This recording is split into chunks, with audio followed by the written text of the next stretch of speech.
Hi guys, how are you? E aí galera, como vocês estão? Bem, antes de começar aqui eu vou fazer igual a gente que é pobre faz quando chega visita aqui em casa. Primeira coisa que a gente diz é, não repara a bagunça não. Então aqui, se você está chegando agora, está assistindo esse vídeo, vem acompanhando o canal. Não repara a qualidade dos vídeos não, que a gente está fazendo isso aqui meio que no improviso. Estou gravando aqui na minha cozinha, sem equipamentos, sem microfone, estou gravando pelo celular, que por sinal não é dos melhores. After all, I'm a teacher, not a politician, ok? Então, foca no conteúdo aí que dá certo. Só por essa superação aí, acho que já valeu um joinha aí. Então, dá logo um like aí para não esquecer, ok? E sem mais enrolação, vamos aqui ao nosso conteúdo de hoje. Alright? Então, hoje a gente vai discutir sobre o Simple Past Tense, o passado simples do inglês. Esse tempo verbal é o que a gente compararia no português com o pretérito perfeito do indicativo. E o que é isso?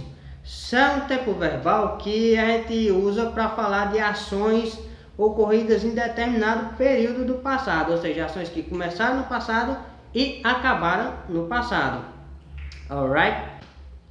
E é por isso que muitas vezes nessas frases do Simple Past a gente encontra expressões de tempo que indicam esse tempo passado, como yesterday, last night, last week, last year. Então, geralmente a gente encontra esse tipo de expressões nessas frases.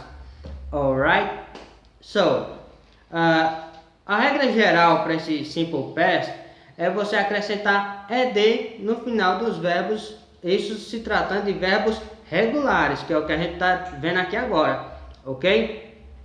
Vamos pegar aqui, por exemplo, o verbo to watch, que é o verbo assistir. No passado ele ficaria watched com ed no final.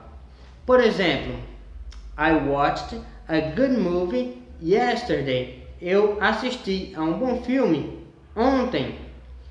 Esse ed já indica que está no passado, simple past, aliás, ok?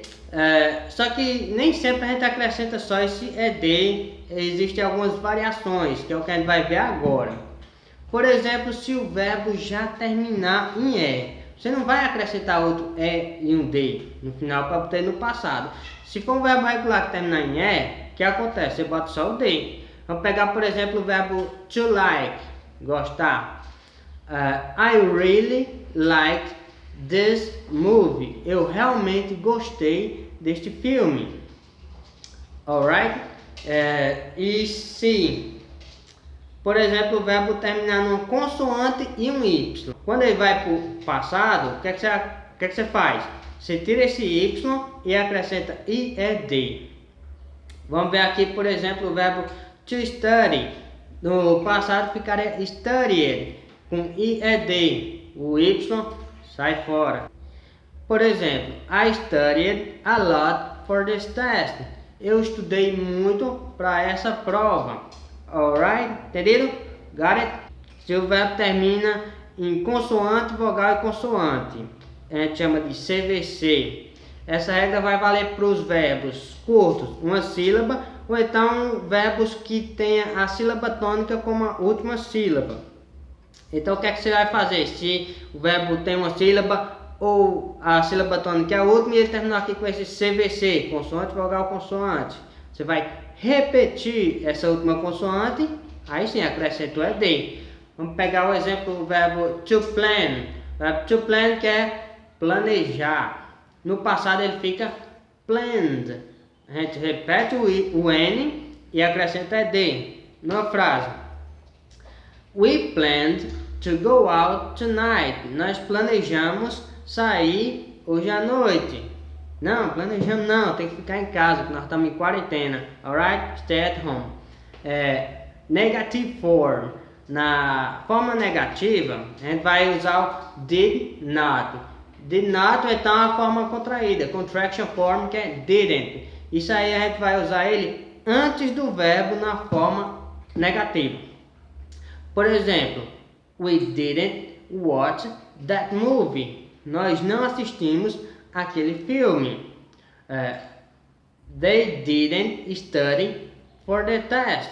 Eles não estudaram para a prova. Então esse didn't está indicando tanto que a frase está no passado quanto na forma negativa. Por isso que o verbo não precisa mais do ed, porque já tem o did not ou didn't indicando o passado. Ele volta à forma base dele.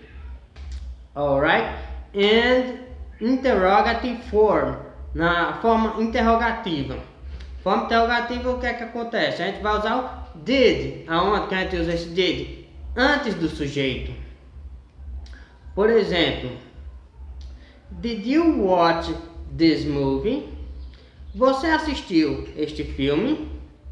Então aqui, esse did antes do sujeito está indicando que é uma pergunta e que a frase está no passado. Por isso que o verbo ele não precisa do ed, ele volta à forma base dele, igual aconteceu na forma negativa. Mais um exemplo para fechar aqui. Did you study for the test? Você estudou para a prova? I hope so. Então aqui, esse did antes do sujeito indica que é uma pergunta e indica que está no passado. Por isso o verbo ele volta à forma base. Alright? Aí espero que tenham entendido, espero ter ajudado. Então se você gostou aí, se aprendeu o Simple Past do Regular Verbs, deixa aí nos comentários, deixa o seu like, compartilha com a galera aí. See you and take care.